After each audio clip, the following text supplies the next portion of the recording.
Hello and Jai Hind students, force defence academy में आपका स्वागत है। My name is Aryashree Solanki and I am here with you to clear all your doubts regarding SSB preparation. अभी हमको पता है कि एफकैट में बहुत ही कम दिन बचे हैं, एकदम उंगली पर गिन सकते हैं हम। 8-9 दिन बचे हुए हैं बस उस एग्ज़ाम के लिए। और जैसे ही एग्ज़ाम होगा वैसे ही आप सभी लोग एसएसबी की प्रिपरेशन के लिए जो है बहुत ज़्यादा एक्टिव हो जाएंगे। तो here I am with force defence academy guiding you कि एसएसबी प्रिपरेशन के लिए डेली रूटीन क्या होना चाहिए। अगर आपको एसएसबी में सिलेक्ट होना है तो आपका डेली रूटीन एक्चुअली में कैसा दिखना चाहिए, ठीक है। तो telling more about my self, my name is Aryashree Solanki. I was all India rank 28 in AFCAT. I have been recommended in my first attempt and I cleared my written with 213 marks out of 300.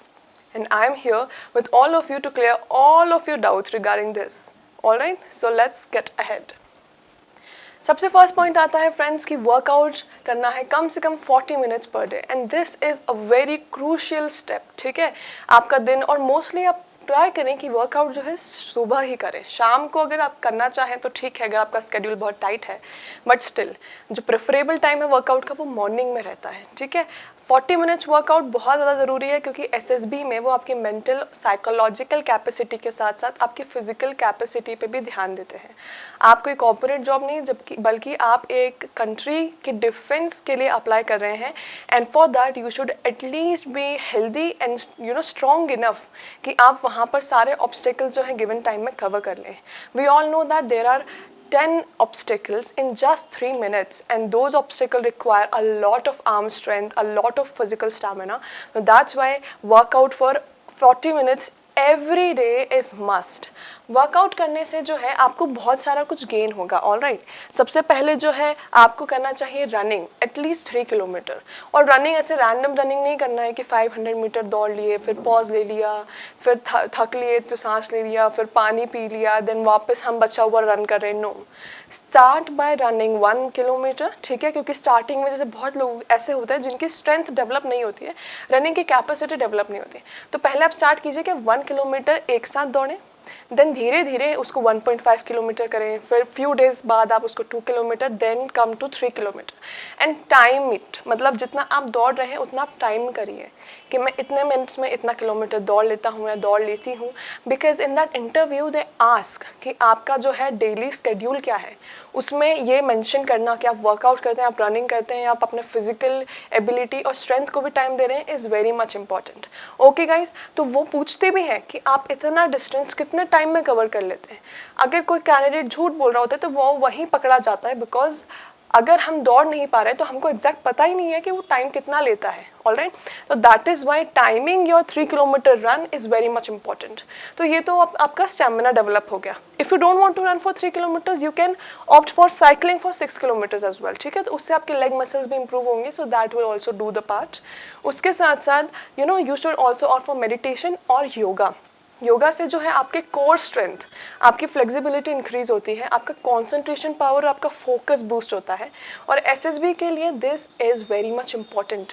The test this at every step possible. आपके psych test में, आपके interview में, आपके GTO में, आपके command task में, हर चीज़ में आपका फोकस कंसंट्रेशन बहुत ज़्यादा टेस्ट होता है। ऑलराइट, और फोकस बूस्ट करने का सबसे ईजी और सबसे इफेक्टिव तरीका इज़ योगा। ओके गाइज, अब हम आगे बढ़ते हैं। अगला, आप फिजिकल एक्सरसाइजेज जो ऑप्ट करें, तो हमने क्या क्या देख लिया अभी। हमने देख लिया we can either run for 3 kilometres, we can either cycle for 6 kilometres.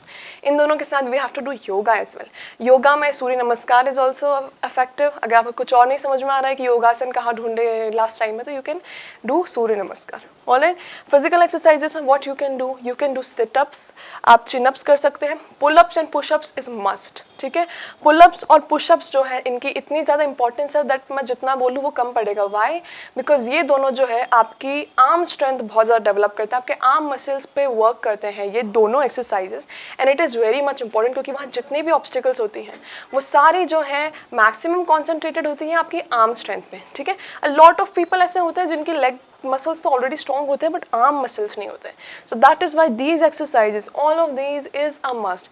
Also one more thing, अगर आपको अभी तक स्विमिंग नहीं आती है कोई प्रॉब्लम नहीं है, swimming can be learn in 20 days only. तो अभी से ही just after your written go and join swimming classes. SSB में वो आपकी स्विमिंग क्लासेस चेक नहीं करेंगे कि आपको स्विमिंग आती है या नहीं, but once you will get recommended, ठीक है, आपको अकेडमी के लिए बहुत ही ज़्यादा मस्ट हो जाता है स्विमिंग करना। ओके गाइस, तो इसलिए make sure that you know swimming. जैसे ही आपका रिटन क्लियर होता है, join swimming classes once a week, twice a week, go for swimming, they will teach you there. बहुत ईजिली हम सीख लेते हैं और ये बहुत इंपॉर्टेंट होता है। ओके, अगला जो है हमारा कि वर्कआउट से हमें और क्या क्या मिलेगा, what is the benefit of the workout, जो मैं इतना एम्फोसिस कर रही हूँ वो क्यों है। ठीक है, तो सबसे पहला है एनर्जेटिक। आप जो है अपना दिन स्टार्ट करेंगे वर्कआउट से, तो वर्कआउट से एक सेंस ऑफ एनर्जी मिलती है। आपको लगता है कि मैंने इतना कुछ कर लिया, मैं इतना एनर्जेटिक हूँ कि बाकी के सारे दिन आपको फील होता है कि अब आई कैन डू एनीथिंग। इतनी ज़्यादा energy you accumulate in yourself that everything in the remaining day becomes a very easy task. Okay, उसके बाद आता है physically healthy body. Of course ये तो एक बहुत ही कॉमन थिंग है कि when you will work out you will find yourself very much healthy. आपको एक खुद में सेंस ऑफ कॉन्फिडेंस आएगा, that is the next point of mind कि सेंस ऑफ कॉन्फिडेंस भी आएगा। एक हेल्दी बॉडी में ही एक हेल्दी माइंड डिसाइड करता है। अगर आपकी बॉडी हेल्थी है तभी आप फोकस और कॉन्सेंट्रेशन से वहाँ खुद को प्रेजेंट कर सकेंगे। ओके गाइज, और लास्ट आता है हमारा सेंस ऑफ अचीवमेंट। जब आप सुबह सुबह वर्कआउट कंप्लीट करते हैं डेली, वो भी 40 मिनट्स का, ओके, इतना ज़्यादा स्वेट आप बहाते हैं अपनी बॉडी को हेल्दी रखने के लिए, तो एक जो सेंस ऑफ अचीवमेंट आता है उससे आपका कॉन्फिडेंस अनदर लेवल जाता है और आप सारी चीज़ें, आप खुद की पर्सनालिटी डेवलपमेंट, आप अपनी लाइफ प्रॉब्लम्स, आप उन सब को बहुत ज़्यादा अच्छे से डील कर पाते हैं because you have that confidence and that sense of achievement in your self. Okay, now moving ahead, ये तो हमारा वर्कआउट की बात हुई थी। तो सबसे पहला जो हमारा दिन के बिगिनिंग है, हमने देख लिया कि हमको वर्कआउट करना है। वर्कआउट में क्या क्या करना है वो भी हमने देख लिया। ओके, उसके बाद बहुत सारे लोग ऐसे होते हैं जो पार्ट टाइम जॉब करते हैं, फुल टाइम जॉब करते हैं, जो कॉलेज में पोस्ट ग्रेजुएशन कर रहे हैं या जो ग्रेजुएशन कर रहे हैं। We have every type of candidates applying for this. तो आप जो है बचा हुआ दिन अपना जैसे भी आप कैरी आउट करते हैं वैसे कैरी आउट करिए। बीच में आपको जब भी टाइम मिले, whenever you are getting a free time in between, make sure कि आप थोड़ा थोड़ा करके जो है 2 घंटे की रीडिंग तो कंप्लीट कर ही लें। ठीक है, at least 2 hours reading every day is must. ठीक है, because in that interview all they test is your communication skills, your confidence, how you carry yourself and how much you know about yourself, your surroundings. Alright guys, तो सबसे पहले हमारा क्या है कि हम 2 घंटे तो एटलीस्ट रीडिंग करें ही। अब उस 2 घंटे की रीडिंग में हमको क्या क्या करना चाहिए। ठीक है, सबसे पहले हमको करना चाहिए 1 घंटा न्यूज़पेपर की रीडिंग। न्यूज़पेपर की रीडिंग भी ऐसी नहीं कि हम पूरी न्यूज़पेपर की रीडिंग कर रहे हैं। ठीक है, अगर पूरी न्यूज़पेपर की रीडिंग करने जाएंगे तो 1 घंटा नहीं, इट में टेक 2 आवर्स 3 आवर्स, और दैट इज़ नॉट नेसेसरी। पूरे न्यूज़पेपर की रीडिंग करना इज़ नॉट नेसेसरी। ओके, हमें जो है सिलेक्टिव एंड स्मार्ट रीडिंग करना आना चाहिए। ठीक है, हम जो है एक डिफेंस ऑफिसर बनने जा रहे हैं, वी शुड नो कि क्या इंपॉर्टेंट है हमारे लिए और क्या इंपॉर्टेंट नहीं है। ठीक है, तो सबसे पहले जो इंपॉर्टेंट न्यूज़ आती है या इंपॉर्टेंट थिंग्स आता है वो होता है हमारा एडिटोरियल सेक्शन। जैसे ही आपको न्यूज़पेपर मिले, and make sure this is English newspaper. ठीक है, तो जैसे ही आपको न्यूज़पेपर हाथ में आ रहा है वैसे ही skip to the editorial section, एकदम से jump on to that section and read. Editorial section में जो है बहुत ज़्यादा क्वालिफाइड लोग अपने ओपिनियंस लिखते हैं उस एडिटोरियल्स में। उससे जो है आपको बहुत ज़्यादा पता पड़ता है कि इस चीज़ को ऐसे परसीव भी कर सकते हैं, इसको ऐसे परसीव भी कर सकते हैं, and then you can together make a conclusive opinion. ठीक है, एक थोड़ा बैलेंस्ड ओपिनियन, क्योंकि वहाँ इंटरव्यू में जो है उनको एक एक्सट्रीम ओपिनियन नहीं बल्कि एक डिप्लोमेटिक और बैलेंस्ड ओपिनियन चाहिए। ओके गाइज, तो पहला तो हो गया कि हम 1 आवर न्यूज़पेपर प्रैक्टिस करेंगे, दैट टू क्या, आर्टिकल्स और एडिटोरियल्स। ओके, उसके बाद हम आधा घंटा जो है सर्विस नॉलेज। अब सर्विस नॉलेज क्यों ज़रूरी है, आप जिस चीज़ में जा रहे हैं आपको उसका नॉलेज होना चाहिए। बेसिक जैसे मैं बता देती हूँ, ये तो खैर सबको पता होता है। स्टिल आर्मी डे कब आता है, एयरफोर्स डे कब आता है, नेवी डे कब आता है, BSF का मोटो क्या है, ठीक है, NCC का मोटो क्या है, तो उसके बाद हमारे जो डीकमीशन हुई है लेटेस्ट हमारी शिप, उसका नाम क्या है, हमने जो अभी इंडिजीनियस एयरक्राफ्ट बिल्ड किया है उसका नाम क्या है। तो दिस इज़ सर्विस नॉलेज। कौन सी रैंक्स होती हैं, कौन सी रैंक्स किसके इक्विवेलेंट है। ठीक है, आर्मी में कितनी रैंक्स हैं, एयरफोर्स में कितनी रैंक्स है, ये सब जो है ये कॉमन सर्विस नॉलेज है और ये है बहुत ज़्यादा important. If you are going to interview about something, आपको उस चीज़ का पूरा नॉलेज होना चाहिए कि आप किस चीज़ में जा रहे हैं और आप उस चीज़ के लिए अवेयर भी हैं कि नहीं। रोज़ half an hour make sure कि आप सर्विस नॉलेज रिगार्डिंग कुछ ना कुछ तो पढ़ ही रहे हैं। ठीक है, बिकॉज द टेस्ट दिस। और अगर आपको ये नहीं पता होगा कि हमारे एयरक्राफ्ट्स कौन से हैं, हमने कौन से एयरक्राफ्ट किससे लिए हैं, ठीक है, हमारा आर्मी डे या एयरफोर्स डे किस दिन सेलिब्रेट होता है, हमारे मोटो क्या है, तो then they will not count your credibility. अगर आप सर्विस के लिए सीरियस नहीं है तो फिर आप वो लोग लोग आपको सीरियस क्यों लेंगे?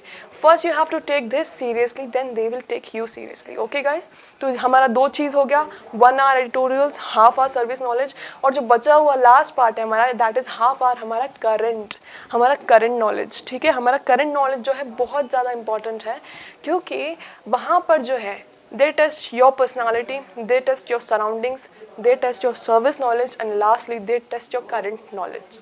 अगर आप इंटरव्यू देने जा रहे हो, उसके 2 दिन पहले कुछ बहुत बड़ी सी चीज़ हो गई, फॉर एग्जांपल अभी अर्थक्वेक चल रहा है हमारा, ठीक है, अगर फॉर एग्जांपल आज ही आपका इंटरव्यू होता है and they would have asked about earthquake, और आपको पता ही नहीं होता कि कहाँ अर्थक्वेक हुआ है, कैसे अर्थक्वेक हुआ है, तो वो आपको क्रेडिबल नहीं समझेंगे, क्योंकि आपको जो है करंट नॉलेज का कुछ पता ही नहीं, you are not aware of what is happening around you, जबकि ये होना चाहिए। Awareness is the top most quality required in an officer. Okay, तो हमने जो है 3 चीज़ें देख ली हैं।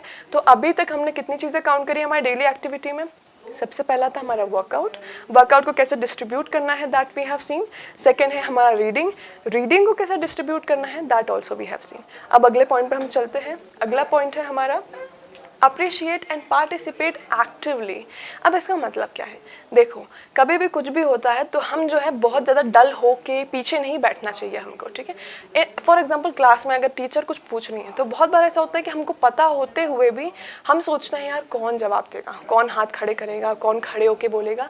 इससे अच्छा है sit quietly at the back seat, let others answer, ठीक है। तो ये एटीट्यूड जो है ये डिफेंस में वर्क नहीं करता। डिफेंस में they want active people, active students, active officers जो हर चीज़ के लिए आगे से आएँ, ठीक है। उन लोगों को चूज़ करना पड़े कि इतने लोग आ रहे हैं, हम किसको चूज़ करें। आपका हमेशा जो है पार्टिसिपेशन हर चीज़ में दिखना चाहिए, ठीक है। तो ये चीज़ ऐसा नहीं, हम सोचते हैं कि अकेडमी ज्वाइन करने के बाद हम खुद में कैलकुलेट कर लेंगे, ये चीज़ ऐसा नहीं होता है। ये चीज़ आपको शुरू से आना चाहिए, ठीक है। ये चीज़ आप में फ्रॉम द डे 1 होनी चाहिए, और अभी तक अगर नहीं थी कोई बात नहीं, ठीक है। आप कभी भी किसी चीज़ को खुद में ग्रो करने के लिए लेट नहीं होते हैं। अगर आप में अभी तक वो चीज़ नहीं आई है तो आप उसको आगे ला सकते हैं, ठीक है। तो if this habit is lacking in you तो बिगिन इट। अब इसको कैसे चालू करेंगे? इसको हम खुद से भी चालू कर सकते हैं, जैसे हाउस होल्ड, हम उसको घर से शुरुआत कर सकते हैं कि parents are giving us some work, हम जो है थोड़ा लथार्जिकली बैठ जाते हैं कि कौन जाए। बी एक्टिव, बी पार्टिसिपेटिव, उनसे बोलो मैं करके देता हूँ या मैं करके देती हूँ। If you are going to college, you know the answer, participate. If you are going to college, you hear कि फेस्ट हो रहा है या कोई कॉम्पिटिशन हो रहा है, कोई डिबेट फंक्शन हो रहा है, पार्टिसिपेट। इन सब चीज़ों के सर्टिफिकेट्स जो हैं उनकी भी बहुत ज़्यादा क्रेडिबिलिटी होती है, and certificates play major role, ठीक है, ये बताने में कि हाँ ये जो इंसान है ये कैपेबल है, ये एक्टिव है, ये पार्टिसिपेटिव है और ये डिफेंस के लिए परफेक्ट है। ओके गाइस, तो हमें पार्टिसिपेट करना चाहिए actively, this is the third part. तो ये जो है इसकी प्रैक्टिस जो है हम डे 1 से स्टार्ट करेंगे, है ना। तो हम वर्कआउट करेंगे, हम रीड करेंगे, और हम जहाँ भी कर सकते हैं वहाँ एक्टिवली पार्टिसिपेट करेंगे बिना झिझके। ओके, नाउ अगला पॉइंट क्या आता है? OIR practice. ये सबसे ज़्यादा इंपॉर्टेंट है। हम सोचते हैं OIR देख के कि बहुत इजी है, हम SSB जाने के 1 रात पहले, 2 दिन पहले, 1 हफ्ते पहले कर लेंगे और हमसे हो जाएगा। ऐसा नहीं होता है। वहाँ पे OIR जो है ये एक बहुत ज़्यादा डिटरमाइनिंग फैक्टर होता है आपकी स्क्रीनिंग इनके लिए, ठीक है। बहुत बार ऐसा होता है कि जो हमें नरेशन या PPDT स्टोरी मिलती है वो कभी हमसे जो है 4 मिनट 5 मिनट जितना भी हमको टाइम देते हैं उसमें कंप्लीट नहीं हो पाता, और इतना ज़्यादा फिश मार्केट क्रिएट हो जाता है कि हम नरेट भी नहीं कर पाते। अगर ऐसी सिचुएशन होती है और आपने OIR अच्छे से दिया है तो आपके चांसेस स्क्रीनिंग होने के बहुत ज़्यादा बढ़ जाते हैं। बट अगर आप OIR को सीरियस नहीं लेते हैं, आप उसको टालते रहते हैं ये सोच के कि मैं तो नरेशन कर लूँगा या कर लूँगी, तो आप जो है बहुत चांसेस ऐसे हो जाते हैं कि हो सकता है आप स्क्रीन इन ही ना हो despite all the capabilities in you, ठीक है। तो हमको क्या करना है? हमको इस चीज़ को बहुत सीरियस लेना है, हमको रोज़ 15 मिनट एटलीस्ट इसकी प्रैक्टिस करनी है, ठीक है। अगर हमारा ये स्ट्रांग हो गया तो कभी अगर ऐसा होता है हमारे ग्रुप के कारण या फिश मार्केट के कारण कि हमारा नरेशन थोड़ा सा अफेक्ट हो रहा है, तो ये जो है हमारा हैंडल कर लेगा, बैलेंस कर लेगा, तो हमारा स्क्रीन इन जो है कन्फर्म हो जाएगा। तो हम डे बाई डे हमारा सब कुछ प्लान करेंगे, हम ऐसे नॉर्मली उठ के नहीं जाएंगे, ठीक है। We have to strategise, we have to plan everything. Normally उठ के ऐसे ही चलते फिरते हमको डिफेंस के लिए SSB के लिए इंटरव्यू नहीं देना। We have to give it like a warrior, we have to give it like a fighter, like a soldier, कि वी डिजर्व इट। हम वहाँ जा रहे हैं प्रिपेयर होके, उनको बस हमको देखना है और हमको सिलेक्ट करना है, because we already are a soldier, we already are an officer, ठीक है। तो ऐसा हमको बन के जाना है। अब अगला आता है कि हमें OIR प्रैक्टिस तो करनी है, लेकिन बहुत बार ऐसा होता है कि हमें ऑनलाइन जो है स्टफ नहीं मिल पाता। हम सोचते भी हैं कि हम खुद से कैसे प्रैक्टिस करें जब तक हमें आसपास कंपटीशन नहीं मिल रहा। अ sense of competition is must, ठीक है। ऐसा बोलते हैं कि खुद से कंपटीशन करो, but that is not practical. जब तक आपको पता नहीं पड़ेगा कि एक्चुअल में इस वर्ल्ड में कितना कंपटीशन है, इस जगह में, इस डिस्ट्रिक्ट में, इस सिटी में कितना कंपटीशन है, तब तक आप में वो एक डर पैदा नहीं होगा कि मुझे इन लोगों से बेटर करना है, मुझे खुद से बेटर करना है। तो अगर आप चाहते हैं कि आपके SSB प्रिपरेशन जो है बहुत अच्छे से हो, बहुत ही ज़्यादा हर एक चीज़ जो है कवर कर ली जाए, तो आप हमारे साथ SSB जो है फोर्स डिफेंस एकेडमी में आके प्रिपेयर कर सकते हैं। यहाँ पे जो है आपका जो वर्कआउट, फिजिकल एक्टिविटी और ये सब चीज़ें जो हैं, आपको उसकी भी चिंता नहीं करनी, हम वो सब भी कवर करवाते हैं। हमारे ग्राउंड है जहाँ डेली विजिट करवाया जाता है, और वो ग्राउंड जो है वो पूरा SSB इक्विप्ड है, ठीक है। उस ग्राउंड में जाके आपको ऐसा लगेगा कि आप किसी SSB में ही आ गए हैं, SSB ग्राउंड में आ गए। एक एक चीज़ वहाँ रखी गई है, कुछ भी ऐसा नहीं है जो कैंडिडेट के लिए मिसिंग हो, या वहाँ जाके उसको लगे अरे ये तो मैंने प्रैक्टिस नहीं किया। यहाँ पे टार्जन स्विंग से लेके कमांडो वाला सब कुछ, every particular instrument which is there in SSB, यहाँ पर सब है। यहाँ पर आपको एक ऑफिसर भी असाइन होते हैं जो आपको पूरा इंस्ट्रक्ट करते हैं कि इसको ऐसे करते हैं, इसको वैसे करते हैं, इसका तरीका ये है। ओके गाइस, तो सबसे इम्पॉर्टेंट हमारे यहाँ सब कुछ है। If you want to polish your SSB, if you want to make sure कि आप स्क्रीन इन हो रहे हैं, आप रिकमेंड हो रहे हैं, आपका फिजिकल टेस्ट अच्छा जा रहा है, तो जॉइन अस इन फोर्स डिफेंस एकेडमी। आपको अगर डिटेल्स चाहिए regarding the fees structure, regarding कि हम ज्वाइन कैसे करें, हमारे बैचेस क्या हैं, हम हॉस्टल्स में कैसे रहेंगे, हमें फूड फैसिलिटी क्या मिलेगी, तो उसके लिए नंबर दिया जाएगा डिस्क्रिप्शन में, कॉल कीजिए और आप सारी डिटेल्स पूछ सकते हैं। And I am making you sure about this कि बाकी जो भी कोचिंग है उनके कंपैरिजन में we provide the best results in the most cost effective manner.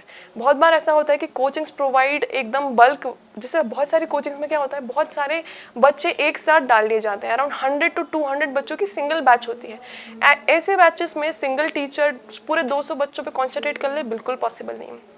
But we here in force defence academy make sure कि बैचेस जो है 40, 50, 60 बच्चों से ज़्यादा एक्सटेंड ही ना हो, ठीक है। ये भी मैंने बहुत ज़्यादा बोल दिया, बट ये मैक्सिमम है। वी मेक श्योर कि एक एक बच्चे को जो है इंडिविजुअली एकदम कॉन्सेंट्रेशन मिले, इंडिविजुअली उनका डेवलपमेंट हो, ठीक है। दैट्स वाई हमारा कॉन्सेंट्रेशन होता है कि बैचेस भले ही नंबर में बढ़ जाए, लेकिन एक बैच की स्ट्रेंथ कम होनी चाहिए। ऑलराइट, तो you have to join SSB, you have to join force defence academy. सारे डाउट्स आपके उस नंबर से क्लियर हो जाएंगे। अगला हमारा है कि OIR प्रैक्टिस में हमें क्या क्या मिलता है, ठीक है। OIR प्रैक्टिस में हमें क्या क्या करना है डेली। हमें सबसे पहले तो है पिक्चर परसेप्शन बहुत ज़्यादा मास्टर करना है। OIR तो I told you how to practise it. Maths होता है, डाइस के क्वेश्चंस होते हैं, नॉर्मल सीक्वेंसिंग होती है, उसके लिए भी हम आपको बहुत सारे प्रैक्टिस शीट्स प्रोवाइड करेंगे। उसके बाद अपना आता है पिक्चर परसेप्शन, ठीक है। तो प्रैक्टिस में जो है आपको पिक्चर परसेप्शन बहुत ज़रूरी है। पिक्चर परसेप्शन होता क्या है, वहाँ पे वो एक आपको पिक्चर प्रोवाइड कर देते हैं, ठीक है। बहुत बार पिक्चर नेगेटिव भी हो सकती है, पॉजिटिव भी हो सकती है।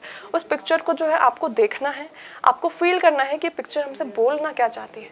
उस पिक्चर के पहले की स्टोरी, वहाँ से ये पिक्चर की स्टोरी कैसे आई और ये पिक्चर आगे कंक्लूड कैसे होगी, ये पूरी एक कहानी आपको रचनी होती है, जो कोशिश करिए कि थोड़ी पॉजिटिव हो। ओके, उसके बाद स्टोरी राइटिंग, ठीक है। इस स्टोरी को आपको लिखना भी आना चाहिए। जितनी स्पेस पे प्रोवाइड करते हैं और जितना टाइम भी प्रोवाइड करते हैं, उतने टाइम और स्पेस में ये स्टोरी जो आपने परसीव करी है उसको आपको लिखना भी आना चाहिए। उसके बाद आता है नरेशन। तो आपने लिख तो लिया, fine, you are good at writing, you are good at perceiving, ठीक है। बट सबसे ज़्यादा अहम बात जो आती है, are you good at narrating. Narration is very important and let me tell you guys, narration घर पे बैठे इंप्रूव नहीं होता, ठीक है। नरेशन इंप्रूव करना है तो आसपास लोगों का होना, आसपास ऑफिसर्स या टीचर्स का गाइडेंस होना बहुत ज़रूरी है। That's why I am emphasising again and again कि join us so that you are able to clear, you are able to get screen in, you are able to go through narration, you are able to master your self. आप खुद का best personality बन के वहाँ जाए। Okay, अगला आता है डिस्कशन। नरेशन भी हो गया, अब जो फिश मार्केट है वो आप कैसे हैंडल करेंगे। फिश मार्केट की प्रिपरेशन आप घर पे बैठ के कर सकते हैं, बिल्कुल नहीं, ठीक है। फिश मार्केट के लिए आपको लोग ज़रूरी है, आपको टीचर्स ज़रूरी हैं, आपको गाइडेंस ज़रूरी है। तो डिस्कशन के लिए it is must that you have a lot of people who are capable, who are concentrated, जिससे आपको competition, a sense of competition feel हो। तो डिस्कशन तक आ गए हम कहाँ तक आए, हमने OIR का कर लिया, हमने picture perception, story writing, narration और डिस्कशन सब डिस्कस कर लिया है अभी। अगला हमारा क्या है, what is the next task, ठीक है। हमारा नेक्स्ट टास्क ये है कि बिल्कुल चिंता नहीं करना है हमको, है ना। जितनी भी चीज़ें अभी तक बताई है, without worry, without any sense of worry, ठीक है, आप बिल्कुल करते जाइए जहाँ जहाँ आपको हमारी हेल्प लग रही है. We have online lectures for you, we have offline batches for you, we have everything here that will help you in excelling and in becoming the best of your personality. ठीक है, force defence academy में हम यहाँ मानते हैं कि every person has the capacity, ठीक है, अगर वो खुद का बेस्ट बन सके. अगर आप खुद की बेस्ट पर्सनैलिटी बन पा रहे हैं, है ना, if you are able to do the best of yourself, that means you will get through it. You will get through any interview, you will get through anything.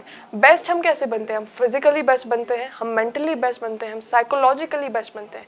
Physically कैसे best बनना है वो हमने देख लिया, mentally हम कैसे best बनेंगे वो भी हमने देख लिया, साइकोलॉजिकली हम कैसे बेस्ट बनेंगे, हमारी टैट वैट, ठीक है, हमारे OIR से. अब उसके बाद ये जो टैट वैट SRT SD होता है, ये क्या होता है? Let me explain you this as well. TAT जो होता है थीमेटिक होता है. इसका मतलब क्या है? आपको जो है स्टोरीज दी जाएंगी, मतलब आपको पिक्चर्स दी जाएंगी, उस पर जो है आपको लिखना होता है in the given time, given space और गिवन टाइम में आपको स्टोरी को लेके एक पूरी कहानी रचना होती है और आपको बहुत अच्छे से उसको लिखना भी होता है. दूसरा होता है वैट. ये क्या होता है? Word association test. इसमें क्या होता है? एक वर्ड दे देंगे, उस वर्ड पे आपको सिर्फ 15 सेकंड्स प्रोवाइड किया जाएगा. उस 15 सेकंड्स में आपको एक पूरा सेंटेंस फॉर्म करना है. और वो सेंटेंस ऐसा नहीं होता, फॉर एग्जाम्पल आपको वर्ड दे दिया नेशन, तो आप ये सेंटेंस नहीं बना सकते कि I love my nation. This is a very neutral sentence. आपको जो है इफेक्टिव सेंटेंस बनाना आना चाहिए. ठीक है, आपको इफेक्टिव सेंटेंस बनाना आना चाहिए कि nation plays a very important role in an individual's life. You have to make effective sentences within 15 seconds and this is a very big task. ठीक है, उसके बाद आता है SRT. SRT मतलब क्या आता है? Situation reaction test. अगर उस सिचुएशन में आप भेजे गए हैं तो आप कैसे रिएक्ट करेंगे, और ये आपको 30 सेकेंड्स में लिखनी होती है. एक SRT आपको सिर्फ 30 सेकेंड में कंप्लीट करनी होती है. उसमें आपको सब कुछ करना होता है, सब कुछ लिखना होता है कि for example if you saw an accident, तो उस एक्सीडेंट को आप कैसे हैंडल करेंगे, आप उस इंसान को मेडिकल एड प्रोवाइड करेंगे, आप उस इंसान को उसके फैमिली वालों को कॉल करेंगे, आप पुलिस ऑफिसर्स को कॉल करेंगे, आप एम्बुलेंस बुलाएंगे, आप उसको एडमिट करवाएंगे. So this is what you have to write in 30 seconds. तो इसके लिए बहुत ज़्यादा प्रैक्टिस लगती है और वो प्रैक्टिस हम आपको यहाँ बहुत अच्छे से प्रोवाइड करेंगे. Next is SGT. SGT क्या होता है? Self description test. ठीक है, तो डेली आपको करना है कि आप एटलीस्ट एक टैट तो प्रैक्टिस करें, 5 वैट प्रैक्टिस करें, 5 SRT प्रैक्टिस करें. सारे वर्ड्स मेक श्योर, सारी सिचुएशन रोज़ अलग हो. ऐसा नहीं कि हम एक ही वर्ड रोज़ प्रैक्टिस करें, रोज़ अलग रोज़ नया, लेकिन मेक श्योर कि जो SGT है वो रोज़ एक ही हो, simple and same. Self description रोज़ सेम होना चाहिए, रोज़ आप सेम उस सेल्फ डिस्क्रिप्शन को लिखिए. सेल्फ डिस्क्रिप्शन होता क्या है कि हम खुद के बारे में कितने अच्छे से जानते हैं. ठीक है, सेल्फ डिस्क्रिप्शन मतलब how much you know your self, how better you know your self. उसके बाद उसमें ऐसे क्वेश्चन में आते हैं कि आपके टीचर्स आपके बारे में क्या सोचते हैं, आपके कलीग्स आपके बारे में क्या सोचते हैं. ठीक है, तो ये भी आपको पता होना चाहिए और आपको वहाँ इन सब से बात करके वो लिखने आना चाहिए. तो SGT के लिए हम एक अलग से वीडियो बनाएंगे जिसमें पूरी जानकारी आपको प्रोवाइड की जाएगी. ओके, तो for now all I want to say to all of you कि बिल्कुल चिंता मत कीजिए, अभी आपका रिटर्न आ रहा है क्वालिफाइड. उसके बाद SSB प्रिपरेशन के लिए हम यहाँ हैं फोर्स डिफेंस अकेडमी से. आपको कोई भी डाउट आ रहा है आप उस नंबर पर कॉल कीजिए, हमसे कॉन्टैक्ट कीजिए and we will make sure to convert you into the best of your personality, जिससे आप SSB स्क्रीन इन भी हो, रिकमेंड भी हो और मेरिट इन भी हो. Okay guys, so stay connected with me till then. I hope and I want to make sure that all of you get through all of this, you get selected and you get screened in, and I am waiting for your number, I am waiting for your contact, I am waiting for all of you to connect to us so that we can help boost your preparation. Till then, Jai Hind. Thank you for watching this video.